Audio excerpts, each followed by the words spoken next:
बिस्मिल्लाहिर्रहमानिर्रहीम। अस्सलाम वालेकुम डियर स्टूडेंट, कैसे हैं आप सब लोग। उम्मीद करती हूँ ठीक ठाक होंगे।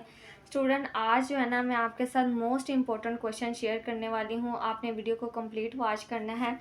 LHV पार्ट 2 का स्टूडेंट ये पास्ट पेपर है। इसमें जो सेकंड पास्ट पेपर है ना, सवाल नंबर 4, ये बहुत इंपॉर्टेंट है और मैं ये चाह रही हूँ कि आप ये अच्छे तरीके से जो है ना इसका कॉन्सेप्ट क्लियर कर लें। इसमें जो ए पार्ट है ना वो हमें दिया हुआ है, write down the major and minor signs of acquired human immunodeficiency syndrome.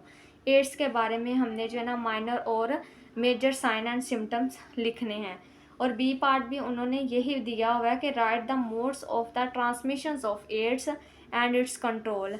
तो स्टूडेंट 10 नंबर का ये सवाल है और हमने ये अच्छे तरीके से आज ये सवाल को अटैम्प्ट करना है। सवाल किस तरह याद करना है, सारा तरीक़ेकार आपको बताया जाएगा। किस तरह आपने हेडिंग्स देनी है, किस तरह इसको शॉर्ट फॉर्म में आपने याद करना है, अपने कॉन्सेप्ट क्लियर करने हैं। ठीक है, मेरा मकसद ये है यहाँ से याद करवाना नहीं, मेरा मकसद है कि आपको पेपर के अलावा आपको लाइफ टाइम के लिए वो चीज़ याद रहे कि एड्स अगर किसी टीचर ने पढ़ाया था तो एड्स का मतलब क्या है वो आपको याद रहे। ठीक है, तो स्टूडेंट्स सबसे पहले हम देखेंगे A part, minor and major signs of acquired human deficiency syndrome. Acquired human immunodeficiency syndrome का क्या मतलब है स्टूडेंट्स। ये एड्स एक ऐसी बीमारी है जिसमें इंसान की कुव्वत मुदाफ़त जो है ना वो कम हो जाती है और बीमारी के ख़िलाफ़ जो लड़ने की ताकत है ना वो ख़त्म हो जाती है, जिसकी वजह से इंसान जो है ना जल्दी से ठीक नहीं हो पाता। मेजर और माइनर जो साइंस है ना वो हम देखते हैं कि जिस बंदे को एड्स होता है उसके अंदर कौन कौन सी अलामात पाई जाएंगी। सबसे पहला जो अलामत है वो है प्रीसिस्टेंट फीवर, उसको बार बार बुखार चढ़ेगा। दूसरा जो है वेट लॉस, जिस बंदे को एड्स है उसका वज़न जो है ना जल्दी से गिरने लग जाता है। ठीक है, उसके अंदर जो है ना कमज़ोरी होना शुरू हो जाती है, वज़न गिर जाता है। क्रोनिक डायरिया मतलब उसको जो है ना लूज़ मोशन जो है वो स्टार्ट हो जाएंगे।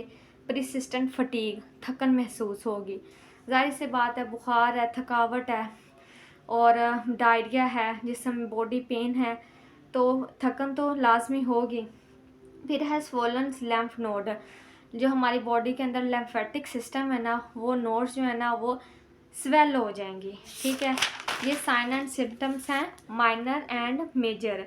इसके बाद आ जाता है माइनर जो साइन है ना वो उसमें आ जाता है, ये मैंने आपको बताया मेजर साइंस। माइनर साइन है नाइट स्वेटिंग, रात के वक्त पसीना आएगा। ओरल लायन, मुंह जो है ना उसमें छाले बन जाएंगे। तीसरा जो है ना स्किन रैश, पूरी बॉडी के ऊपर है ना कहीं कहीं पे वो रैशेज़ होना शुरू हो जाते हैं, ख़ारिश होगी, रेड कलर के स्पॉट बनेंगे। रिकरेंट रिस्पिरेटरी इन्फेक्शन, बार बार गले के अंदर जो है ना वो इन्फेक्शन होगा, सांस अटकेगा, खांसी होगी बार बार, यानी जो हमारा रिस्पिरेटरी सिस्टम है ना उसमें वो पूरी तरह डिस्टर्ब हो जाएगा।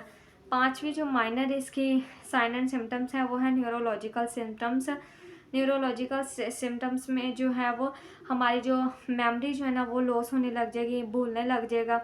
ठीक है, तो ये सारी चीज़ें जो है ना साइन एंड सिम्टम्स हैं एड्स के। ठीक है, अब जो बी पार्ट उन्होंने बताया है, बी पार्ट में हमें पूछा है कि mode of transmission of AIDS किस तरह जो है वो एक बंदे से दूसरे बंदे को ट्रांसफ़र होता है और हमने किस तरह इसको कंट्रोल करना है, इसका हमने कंट्रोल प्रोग्राम भी मेंशन करना है। मोड ऑफ ट्रांसमिशन की बात की जाए तो अनप्रोटेक्टेड सेक्सुअल कॉन्टैक्ट, यानी एक बंदे को एड्स है, ठीक है, मेल को भी हो सकता है, फीमेल को भी हो सकता है, तो वो अनप्रोटेक्टेड सेक्सुअल एक्ट करते हैं, कॉन्टैक्ट करते हैं, तो वो जो है ना एक दूसरे को ट्रांसमिट हो जाएगा। एक बंदे को पता है, उन्होंने टेस्ट करवाया है तो उसको एड है, तो उसको अवॉइड करना चाहिए ना कि वो सेक्स करते वक्त जो है ना वो प्रोटेक्शन अख्तियार करे, कोई प्रिकॉशंस करे, कोई कॉन्ट्रासेप्शन यूज़ करे। ठीक है, इसके अलावा जो है कंटामिनेटेड ब्लड प्रोडक्ट्स की वजह से भी जिस्म के किसी हिस्से के ऊपर अगर कोई कट लगता है, खून निकलता है, किसी भी किस्म की इंजरी होती है, वो उसने कोई चीज़ यूज़ की है, जैसे कि कोम वगैरह सर पे यूज़ किया है या कोई भी चीज़ यूज़ की है, तो कोई दूसरा बंदा उसको टच करता है उस ब्लड प्रोडक्ट्स को, तो उस कंटामिनेटेड ब्लड की वजह से उसको ट्रांसफ़र हो जाएगा। तीसरी जो इसका मोड ऑफ ट्रांसमिशन है मदर टू चाइल्ड ट्रांसमिशन है। ठीक है, मदर से चाइल्ड में किस तरह जाता है, ब्रेस्ट फीडिंग के ज़रिए। माँ में एड्स है, बच्चे को ब्रेस्ट फीड में जो है ना वो ट्रांसफ़र कर देगा। ठीक है, अगर एड्स है तो बेबी को जो है ब्रेस्ट फीडिंग से अवॉइड करें। इसके बाद चौथा जो है वो है नीडल शेयरिंग। नीडल शेयरिंग से जो है ना वो भी एड्स ट्रांसफ़र होता है। ऑक्यूपेशनल एक्सपोजर से भी जो है वो एड्स ट्रांसफ़र होता है। हेल्थ केयर वर्कर जो है ना वो ज़्यादा इसमें रिस्क लेते हैं एड्स के ट्रांसफ़र होने में। ओके स्टूडेंट, अब हम इसका जो है ना वो कंट्रोल प्रोग्राम भी देख लेते हैं, हमने एड्स को कंट्रोल कैसे करना है। सबसे पहला जो इसका कंट्रोल है वो एजुकेशन प्रोवाइड करने है। हमने अवेयरनेस प्रोवाइड करनी है कि आपको एड्स है, आपने ये काम करने हैं, ये नहीं करने, ठीक है।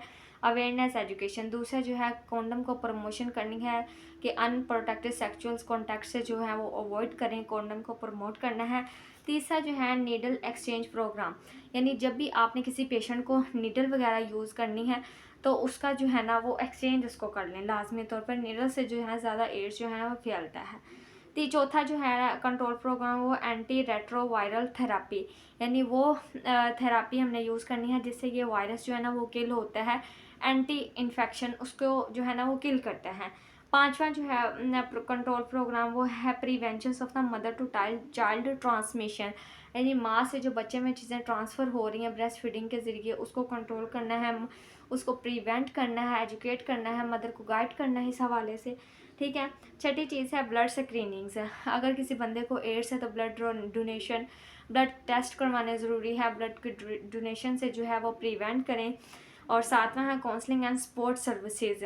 इस हवाले से जिस बंदे को एड्स है तो हमारा फ़र्ज़ है कि हम उसको पूरा जो है सपोर्ट करें, उसके साथ काउंसलिंग करें, ये हमारा फ़र्ज़ है। एक LHV होने के हवाले से जो है ना ये हमारा फ़र्ज़ है कि हम उसको गाइड करें। Thank you so much for watching my video.